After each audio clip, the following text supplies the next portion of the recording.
Hi guys, welcome back. We're going to continue the interview here with Erik, the Vagabond Bicyclist. Last interview, you were talking about the Vagabond, and I remember you saying that there's a lot of vagabonds on the road. I just wanted to know your opinion on those vagabonds and if there's different types, and what's the difference between a vagabond and the guys I see going up and down 101 with their obviously, they seem like their clothes are matching. They look like they're just the people that are on vacation or something. Sure.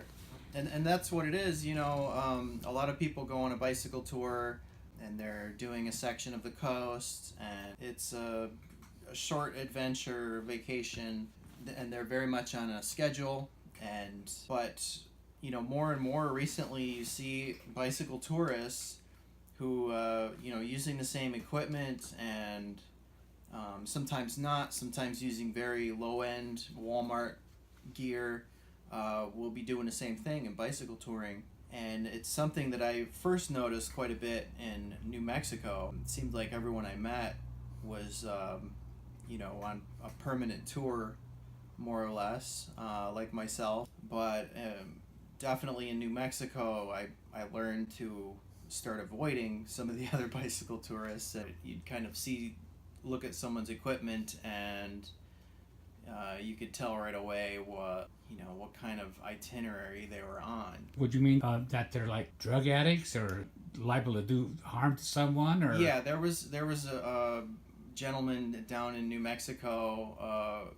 I had met a bicycle tourist who was a self-defined crusty kid, and he was bagged up and traveling a long distance, and this guy was the real deal, and I really enjoyed his company. I was having a good time hanging out with him, and we were on the side of the interstate, and he sees a guy riding down the road, and he waves him down. He knows the guy's name, and so we started hanging out. Now the three of us. Well, the third person to come along, they ended up getting a bottle of something to drink, and he became drunk and violent that night. mm-hmm. And so it started to become, now I'm more standoffish. I don't necessarily trust everyone on a bicycle. Whereas, up until that point, it was, if I saw someone on a bicycle, I thought they were, you know, immediately could trust them.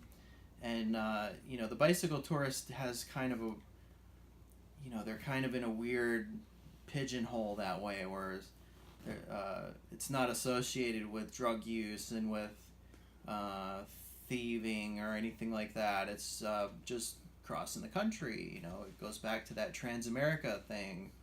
And usually people on vacation. Um, You mentioned Krusty Kid. You said yeah. he said Krusty Kid. That went over my head. Yeah, that's just self-adopted names among the vagabond community, and you'll hear a lot of that if you're in Eugene, Oregon, or Santa Cruz, California. You'll meet people that self-identify a lot of times as Dirty Kid. Dirty Kid is a term that's been adopted by the rainbows, Rainbows. the Rainbow Gathering, kind of a bookend to the hippie revolution, and still a vibrant community. So they have gatherings of over 30,000 people. Wow, so much I don't know.